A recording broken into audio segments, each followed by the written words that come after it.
नमस्कार, आप देख रहे आर्या न्यूज। मैं हूं रवि शेखर। बुलेटिन में रुक करते हैं खबरों की तरफ। कुवैत के दक्षिण मंगाफ जिले की एक 6 मंजिला इमारत में बुधवार को लगी भीषण आग में 51 लोगों की मौत हो गई। इसमें 40 से ज्यादा भारतीयों ने जान गंवाई है। 50 से अधिक लोग गंभीर रूप से झुलसे हैं, जिनका इलाज चल रहा है। बताया जा रहा है कि ज्यादातर लोगों की मौत धुएं से दम घुटने के कारण हुई है। इस हादसे को लेकर प्रधानमंत्री नरेंद्र मोदी ने बुधवार को समीक्षा बैठक की। प्रधानमंत्री ने समीक्षा बैठक में अधिकारियों से कहा कि पीड़ितों को हर संभव मदद मुहैया कराई जाए। हादसे में जान गंवाने वाले भारतीय श्रमिकों के परिवार को प्रधानमंत्री राहत कोष से 2-2 लाख रुपए देने की घोषणा भी की गई है। विदेश राज्य मंत्री कीर्तिवर्धन सिंह राहत कार्यों की निगरानी करने और शवों को शीघ्र वापस लाने के लिए कुवैत भेजा गया है। प्रधानमंत्री नरेंद्र मोदी ने सोशल मीडिया प्लेटफॉर्म एक्स पर पोस्ट में कहा कि कुवैत में भारतीय दूतावास स्थिति पर करीब से नजर रख रहा है। आग की घटना दुखद है। मेरी संवेदनाएं उन सभी लोगों के साथ है जिन्होंने अपने प्रियजनों को खो दिया है। मैं घायलों के जल्द से जल्द ठीक होने की कामना करता हूं। वहीं इस हादसे को लेकर विदेश मंत्री एस जयशंकर ने कुवैती विदेश मंत्री अब्दुल्ला अली अल याझा से बात की। जयशंकर ने सोशल मीडिया प्लेटफॉर्म एक्स पर एक पोस्ट में कहा कि कुवैती अधिकारियों द्वारा किए गए प्रयासों की जानकारी दी गई है। साथ ही आश्वासन दिया गया है कि इस हादसे की जांच की जाएगी। जो भी जिम्मेदार होगा उसके खिलाफ एक्शन लिया जाएगा। विदेश मंत्री जयशंकर ने हादसे में जान गंवाने वालों के शवों को जल्द से जल्द भारत भेजने का आग्रह किया है।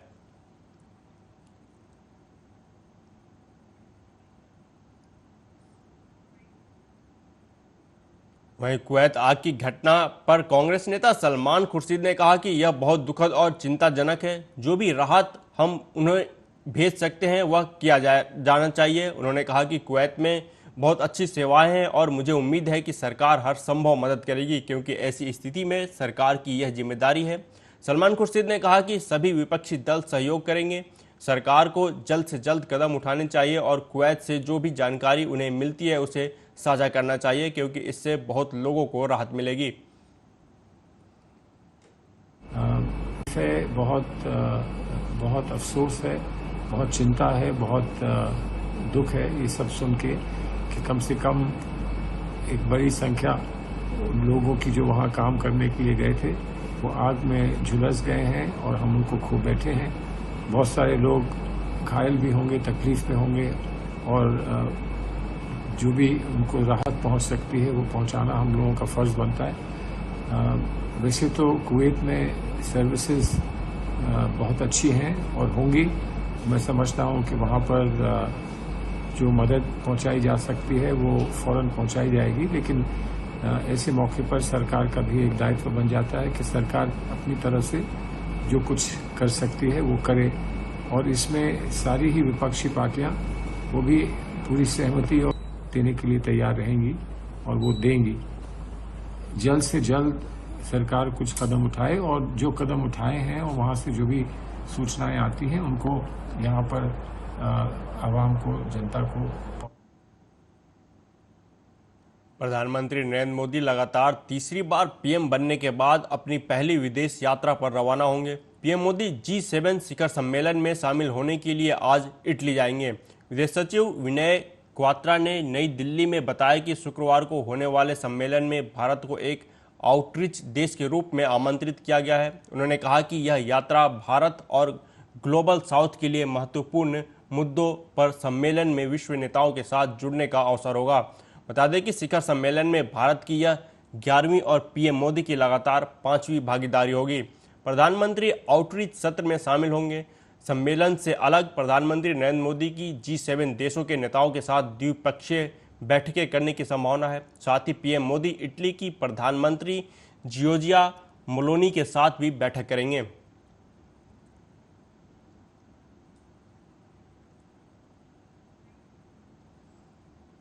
उड़ीसा के नए मुख्यमंत्री मोहन चरण मांझी ने कहा कि बैठक में पहला प्रस्ताव महाप्रभु जगन्नाथ के मंदिर परिसर के 3 बंद द्वारों को खोलने का निर्णय लिया गया है। महाप्रभु जगन्नाथ मंदिर के चारों प्रवेश द्वार सभी मंत्रियों की मौजूदगी में खोले जाएंगे। महाप्रभु जगन्नाथ मंदिर के लिए 500 करोड़ रुपए के कोष को कैबिनेट ने मंजूरी दी है। उन्होंने कहा कि किसानों के लिए नई नीति जिसके तहत धान का MSP 3100 रुपये प्रति क्विंटल दिया जाएगा। नीति 100 दिनों के बाद तैयार होगी। वहीं सुभद्रा योजना के तहत प्रत्येक महिला को 50,000 रुपये के नगद वाउचर दिए जाएंगे। उन्होंने कहा कि विभाग को 100 दिनों के बाद इसे लागू करने का निर्देश दिया गया है। और बैठक में पहला प्रस्ताव था महाप्रभु जगन्नाथ का जो मंदिर परिसर में जो 4 द्वार है, 3 द्वार अभी बंद है और पब्लिक ने डिमांड किए थे कि 4 द्वार खुलने के लिए, तो वो निष्पत्ति कैबिनेट ने आज पहले प्रस्ताव में लिया। कल सुबह ही जैसे मंगल आरती पूजा शुरू होगा, सरकार स्वयं जाएगा उधर, सब मंत्री परिषद वहाँ जाएंगे। आज ही अभी हम यहाँ निकलेंगे और कल सुबह 4 द्वार हम उपस्थित रहते हुए सब श्रद्धालु को प्रवेश करने के लिए हम स्वागत करेंगे। और निष्पत्ति ले गया, वो प्रथम निष्पत्ति। सेकेंड निष्पत्ति है मंदिर का रक्षणाबेक्षण करने के लिए और उनका जो डेवलपमेंट करने के लिए तत्क्षणात फंड्स की जरूरत है। ओडिशा में भाजपा सरकार के आते ही राज्य के विकास के लिए काम शुरू हो गया है। मोहन मांझी ने अपनी पहली कैबिनेट बैठक में कुछ बड़े फैसले लिए। गुरुवार सुबह हुई इस बैठक में सीएम ने पुरी में श्री जगन्नाथ मंदिर के सभी 4 द्वारों को फिर से खोलने का फैसला किया है। आज ही चारों द्वार खोले जाएंगे, जिसके लिए वह खुद भी पुरी पहुंच चुके हैं। पुरी के सांसद संबित पात्रा, बालासोर के सांसद प्रताप चंद्र सारंगी और पार्टी के अन्य मंत्री और नेता भी यहां मौजूद हैं। दरअसल मुख्यमंत्री मोहन चरण मांझी ने राज्य सचिवालय लोक सेवा भवन में अपने मंत्रियों की एक बैठक बुलाई थी। इस बैठक में उन्होंने कहा था कि राज्य सरकार ने सभी मंत्रियों की मौजूदगी में कल सुबह पुरी जगन्नाथ मंदिर के सभी 4 गेट को फिर से खोलने का फैसला किया है। अब भक्त सभी 4 द्वारों से मंदिर में प्रवेश कर सकेंगे।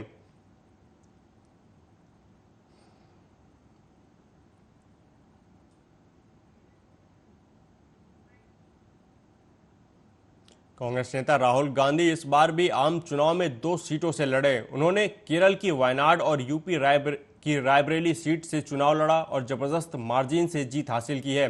राहुल इससे पहले 2014 में भी वायनाड और यूपी की अमेठी सीट से चुनाव लड़े थे। हालांकि वो अमेठी में हार गए थे और वायनाड की जनता ने उन्हें सांसद चुनकर लोकसभा भेजा था।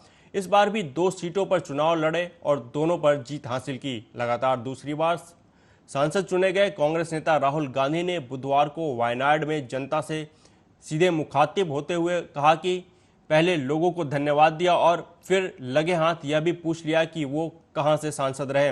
राहुल का कहना था कि मैं दुविधा में हूं, क्या चुनूं, रायबरेली या Wayanad. Now I have a dilemma in front of me. ഇപ്പോ എൻ്റെ മുന്നിൽ വലിയ ഒരു ധർമ്മ സങ്കടമുണ്ട്. The question is, will I be member of parliament of Wayanad or will I be member of parliament of Raebareli? Unfortunately, like the prime minister, I am not guided by God. I am a human being. ഞാനൊരു സാധാരണ മനുഷ്യനാണ്. You know, you saw in the election, first the prime minister said 400 par. After that 400 par disappeared and 300 par came. After that 300 par disappeared, അത് കഴിഞ്ഞപ്പോൾ where he said, I am not biological. He said, after my mother passed away, I realized that I am not a biological person. I don't take any decision. I have been put on this earth by Paramatma and he takes all the decisions. Modi ji has... Arunachal Pradesh के नए मुख्यमंत्री के रूप में एक बार फिर से पेमा खांडू के नाम पर मुहर लग गई है। उन्हें फिर से राज्य में भाजपा विधायक दल का नेता चुना गया है। खांडू अन्य मंत्रियों संग गुरुवार को मुख्यमंत्री पद की शपथ लेंगे। बता दें कि भाजपा ने अरुणाचल प्रदेश में विधायक दल के नेता के चुनाव के लिए वरिष्ठ भाजपा नेता रविशंकर प्रसाद और तरुण को पर्यवेक्षक के रूप में भेजा था।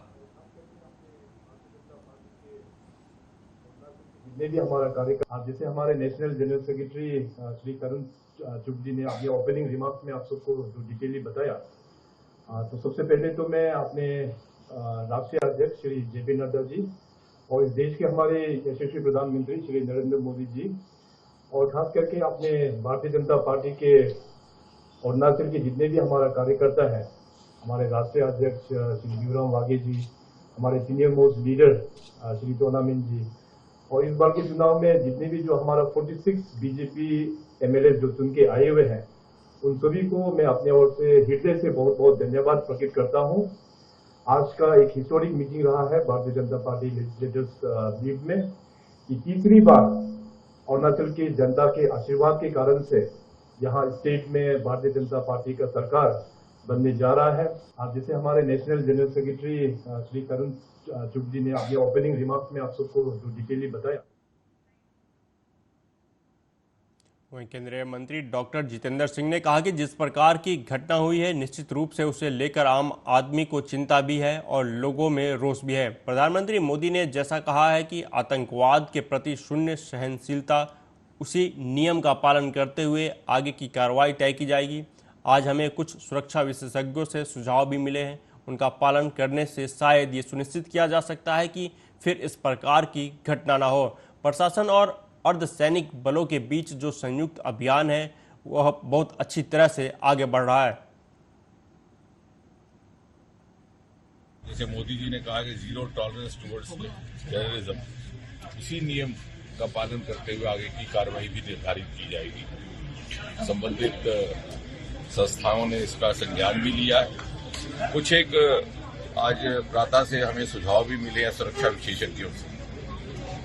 उनका कहना है कि उनका पालन करने से शायद ये संभवतः सुनिश्चित किया जा सके कि दोबारा इस प्रकार की घटनाएं ना हो। उन सुझावों को लेकर के भी चर्चा होगी गृह मंत्रालय में भी और संबंधित अधिकारियों के साथ भी।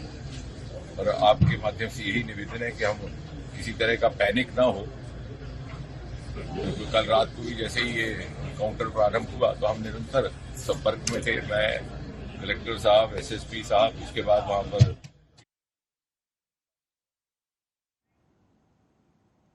जम्मू कश्मीर में आतंकी हमले को लेकर कांग्रेस नेता पवन खेरा ने प्रधानमंत्री मोदी पर निशाना साधते हुए कहा कि जिस दिन नरेंद्र मोदी शपथ ले रहे थे उसी समय कश्मीर में आतंकी हमला हुआ। उसके बाद लगातार कश्मीर में आतंकी हमले जारी हैं, लेकिन पीएम मोदी चुप हैं।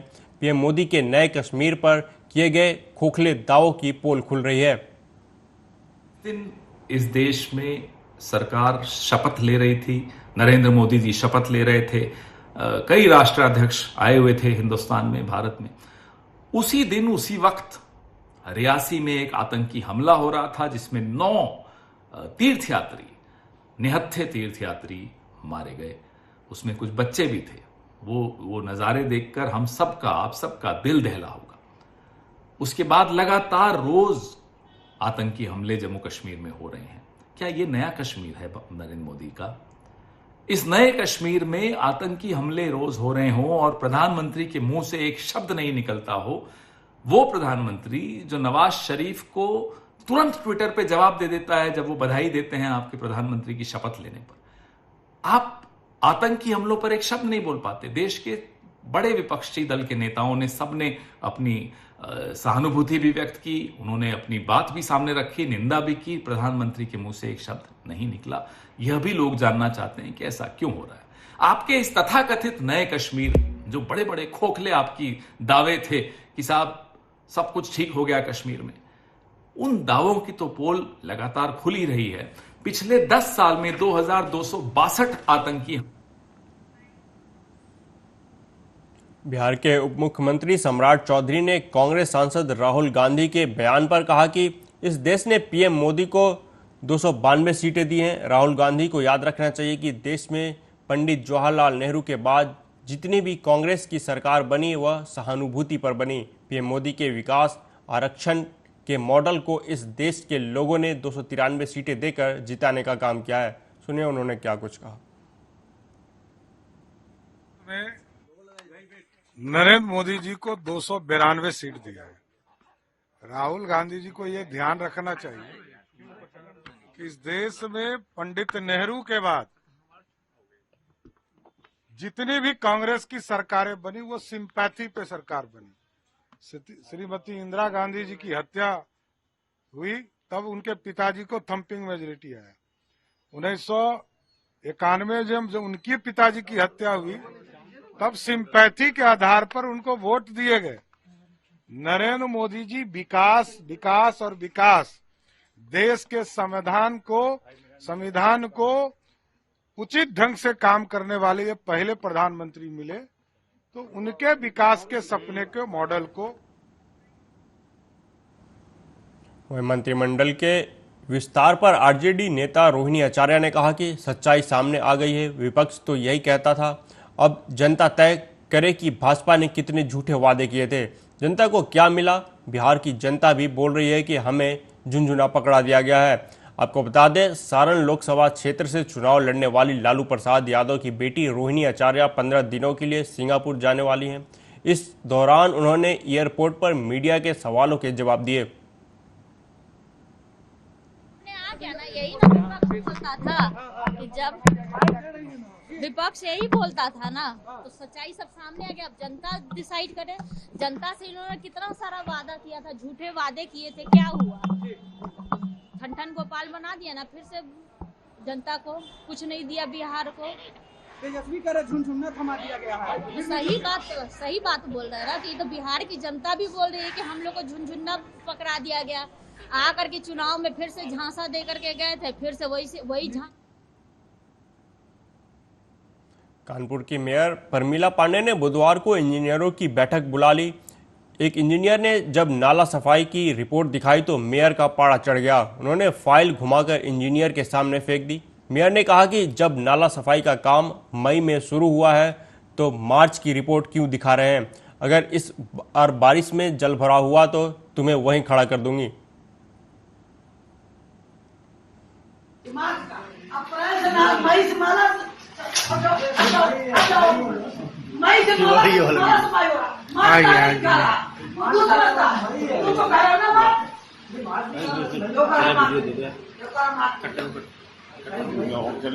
चलने 1 मई से चालू है, 1 मई और जब पहले मार्च अब बता रहा मई का दुकान वाले भैया। छत्तीसगढ़ के मुख्यमंत्री विष्णुदेव साय ने कहा कि ओडिशा में पहली बार भाजपा स्पष्ट बहुमत से सरकार बना रही है। ओडिशा में जो चुनावी घोषणा पत्र है वह छत्तीसगढ़ की तरह है और जिस प्रकार छत्तीसगढ़ में 100 दिन में काम किया, इसका असर ओडिशा में भी पड़ा है। जो चुनावी घोषणा पत्र है, मोदी की गारंटी पर विश्वास किया है और पहली बार उड़ीसा में भारतीय जनता पार्टी स्पष्ट बहुमत में सरकार बना रही है। बिल्कुल उड़ीसा में भी जो वहां का मैनिफेस्टो है, जो चुनावी घोषणा पत्र है, वो छत्तीसगढ़ की भांति है और जिस तरह से छत्तीसगढ़ में हम लोगों ने 100 दिन में काम किया, उसका असर भी जरूर उड़ीसा में पड़ा कि भारतीय जनता पार्टी जो कहती है उसको पूरा करती है।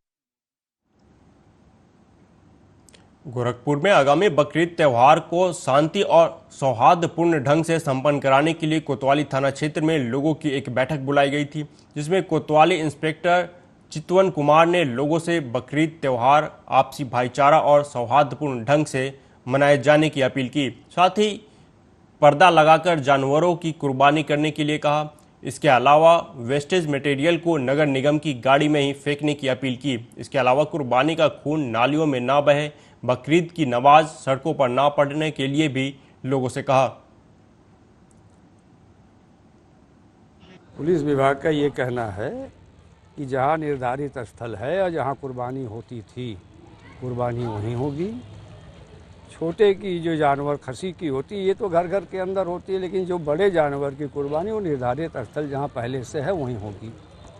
ठीक है, अच्छी बात है। हम लोगों ने भी यही कहा कि हम लोग जो भी कुर्बानी करते हैं उसको ढक के करते हैं, पर्दे में करते हैं, किसी की भावना आहत ना हो। और यही हमारा पैगाम है कि सारे लोग मिलजुल कर रहते हैं इस देश में, किसी की भावना को ठेस नहीं पहुंचनी चाहिए। हम लोग को भी जिम्मेदारी है कि हम ढक करके कुर्बानी करें।